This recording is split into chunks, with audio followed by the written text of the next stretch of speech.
So if with all of those newer initiatives coming between vendor and channel trying to get their head around account-based marketing or sales marketing alignment, data, all of those great initiatives, if you looked a couple of years forward, what do you think are going to be, what are those, are they going to be the main drivers, or is there other stuff we're missing?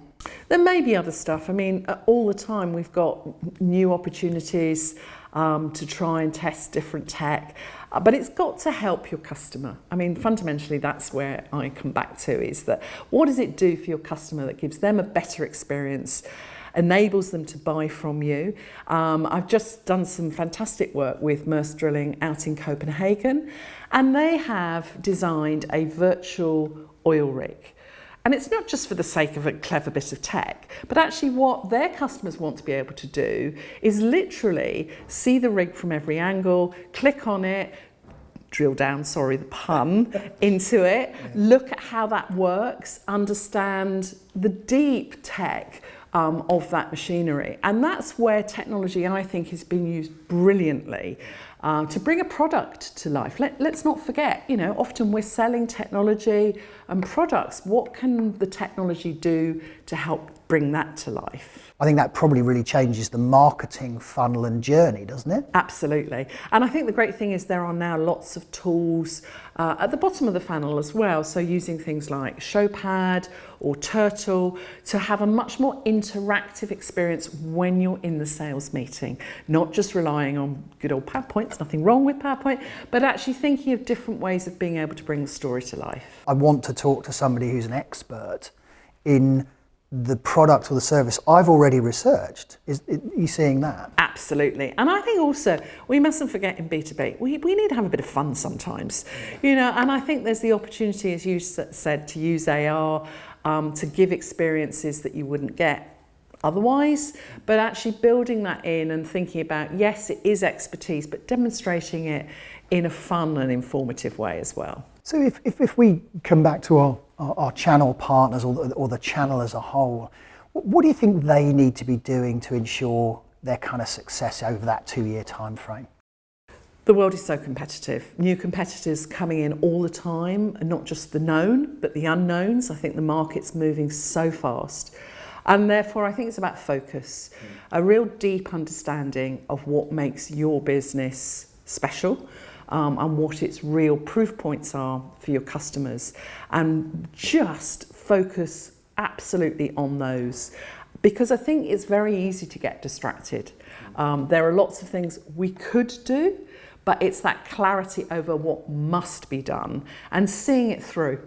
I think, test things, if they don't work, then move on. But often I see perhaps a little too much dilettantism going on with trying different things, and never really pushing one thing well. Yeah, and I think that comes back to the generalist versus specialist. What sort of channel partner, implementation partner, SI, what do you want to be good at?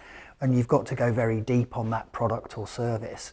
And I think that those companies we see certainly out in, with vendor partners, they're easier to support as well. If you're the vendor, you think, okay, we want to do a great job in manufacturing or distribution.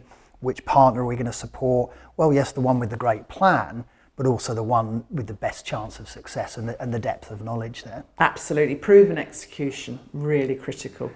And I suppose that begs the question for me, we're still selling on references and case studies after 25 years or however long we've been doing this.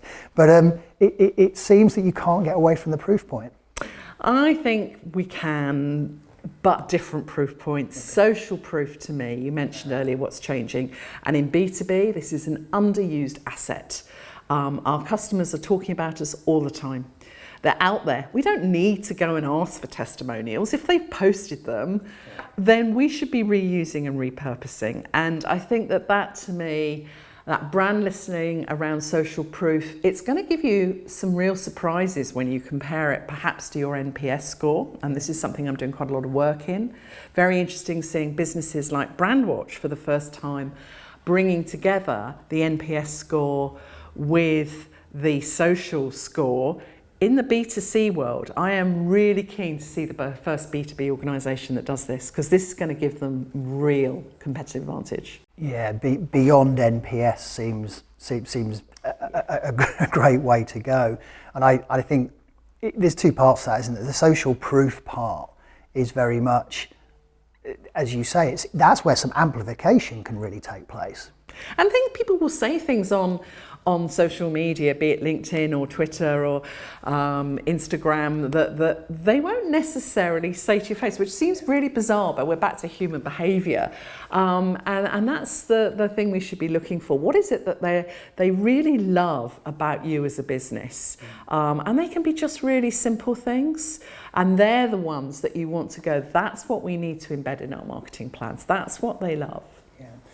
And if we come back to our vendors at the top of the kind of the tech tree, what do you think, what are those forward thinking or the newer entrants who are a bit nimble, what are they going to do in the next 2 years that probably ensures their growth or ensures their survival in certain cases? I think the very large enterprises I'm working with, it's very clear they're rethinking their international strategy.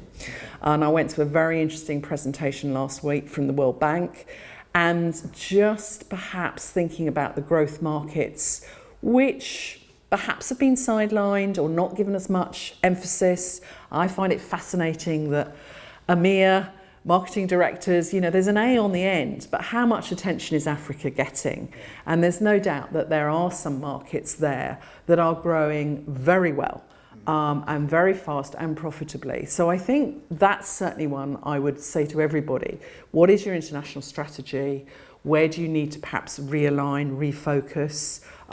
Because that's going to pay you some dividends quite quickly. Shane, we've covered a lot of ground. When we consider channel and channel transformation, what do you think are those 2 or 3 key points that are really going to play out?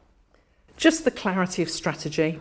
In the ecosystem, what's the role of the partners? You mentioned, is it a vertical focus? Is it a horizontal focus? Where are they delivering value? Where is the vendor supporting that? So that working together, that collaboration, really important.